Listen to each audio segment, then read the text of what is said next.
Estamos en nuestra conexión de nuestro amplificador inversor y aquí estamos metiendo una señal eléctrica de 250 milivolts pico a pico.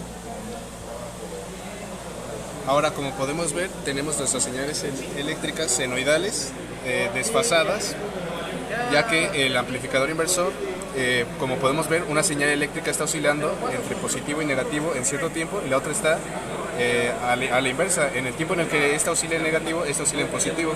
Ahora aquí podemos ver que nuestra señal eléctrica de entrada son de 272 milivolts y la salida es de 2.62 volts. 3. Aquí tenemos nuestro arreglo de resistencias. Esta es de 10 y esta es de 100, por lo que nuestro factor de ganancia es de 10, pero como nuestro circuito es inverso, entonces es de menos 10.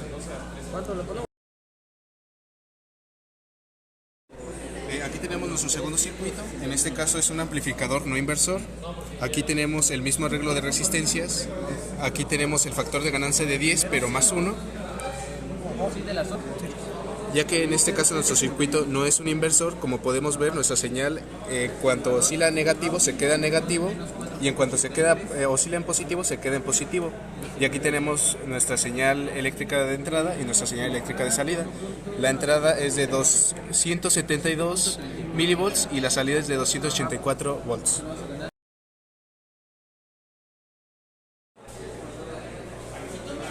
Bueno, aquí tenemos nuestro sumador inversor en nuestro circuito. Como podemos ver, tenemos dos potenciómetros, los cuales nos permiten regular el voltaje de entrada a nuestro circuito. Aquí lo que pasa es que se suman nuestros dos valores de tensión al unirse en esta parte del medio donde tenemos nuestra resistencia, además de que nosotros tenemos nuestra salida en esta sección de aquí de nuestra resistencia. Ahora, por ejemplo, nosotros tenemos una entrada de voltaje de 5 volts y en esta sección de aquí del otro potenciómetro también tenemos una salida de 5 volts. Ahora nuestra salida tendría que ser de 10 volts y aquí tenemos 9.93 volts.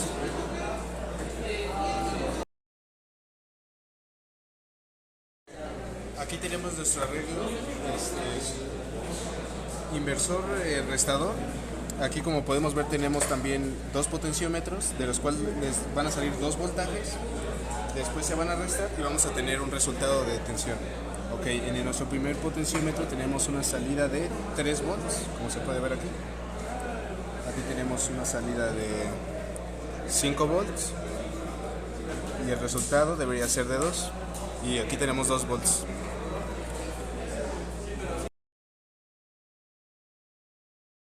Aquí tenemos nuestro circuito, es un amplificador de instrumentación básico. Aquí tenemos dos potenciómetros por los cuales regulamos nuestro potencial de salida.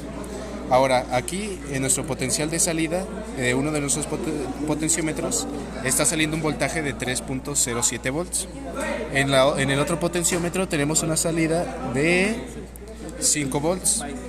Ahora, como nos muestra la fórmula para calcular nuestro voltaje de salida en este circuito, lo que tenemos que hacer es, al final llegamos a la conclusión de que al realizar estos cálculos, lo único que tenemos que hacer es multiplicar la diferencia de nuestro potencial desde la salida de nuestros dos potenciómetros para sacar el voltaje de salida total. Entonces, como en este caso tenemos una salida de 5 volts y en el otro tenemos una salida de 3 volts, la diferencia de potencial es de 2, lo multiplicamos por 2 y tendríamos que tener una salida de 4 volts.